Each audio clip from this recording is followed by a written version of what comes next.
कितने रंगों से सजी है ये धरती। इस रचनाकार के सृजन का कोई पैमाना नहीं है। शायद इसलिए ही वो अनंत है, अपार है और सर्वशक्तिमान है।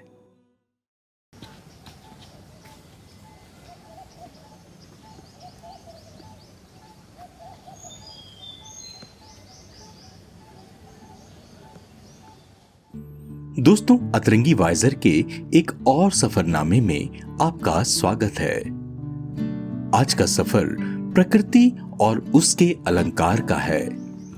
जबलपुर में देवताल की पहाड़ियों के बीच स्थित प्राकृतिक और सुरम्य स्थान शैलपर्णी उद्यान अपनी नैसर्गिक सुंदरता और शांत सौम्य वातावरण से सम्मोहित कर देने वाली इस जगह पर एक खूबसूरत सी सुबह किसे अच्छी नहीं लगेगी।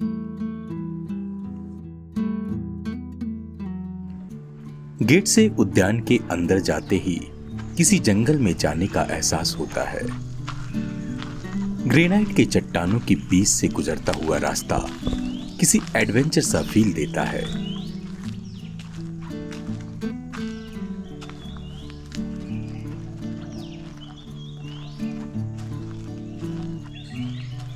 कुछ आगे चलने पर एक मूर्ति देखी। पास जाने पर एक शिलालेख को देखकर इस शहर के इतिहास पर गर्व हुआ।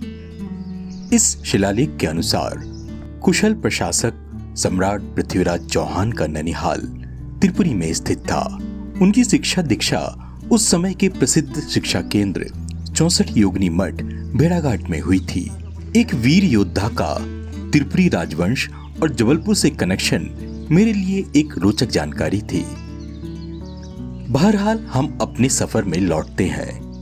यहां मैंने खुद को अपने चारों तरफ ऊंचे पेड़ों से घिरा पाया। आगे कुछ लोगों को सीढ़ियां चढ़ते देखा। फिर मैंने भी उसी तरफ रुख किया। यहां चिड़ियों की चहचहाट का संगीत एक अलग ही एहसास दे रहा था।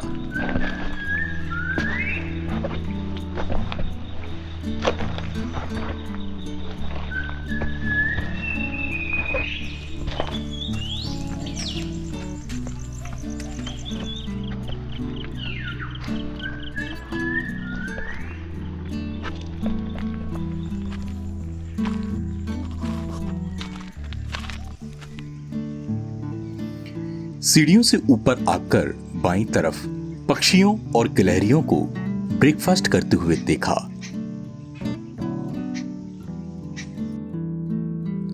आगे लंगूर महाशय परिवार सहित विराजमान थे।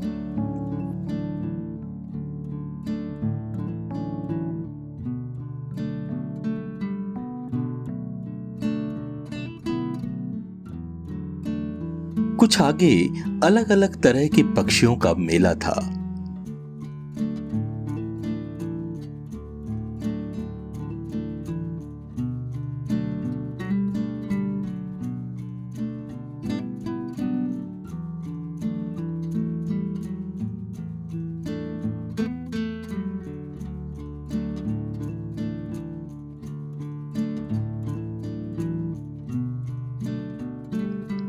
लेकिन सभी जगह गिलहरी के साथ पक्षियों की जुगलबंदी देखी।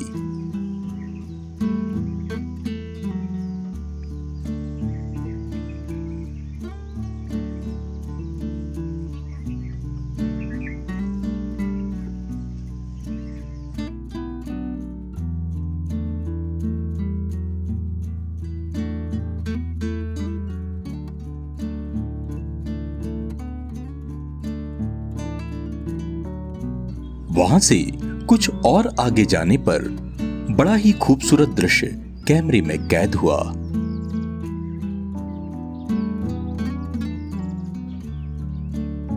लेकिन अभी कुछ और ऊंचाई तय करना है।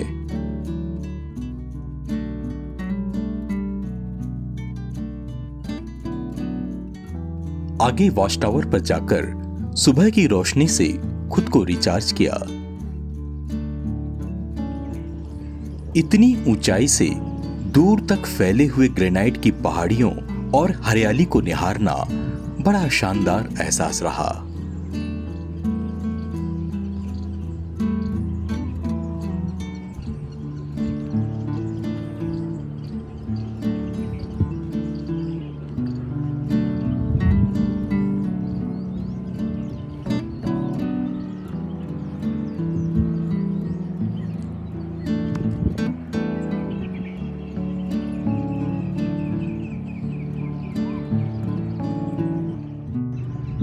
यहाँ से नीचे एक तालाब नजर आया।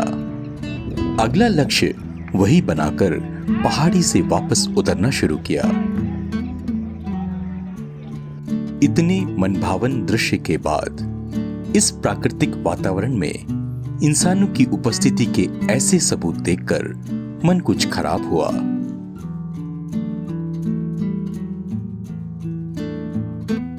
सोचता हूं प्लास्टिक का उपयोग अगर ऐसे ही होता रहा तो आने वाली पीढ़ी को हम क्या देकर जाएंगे।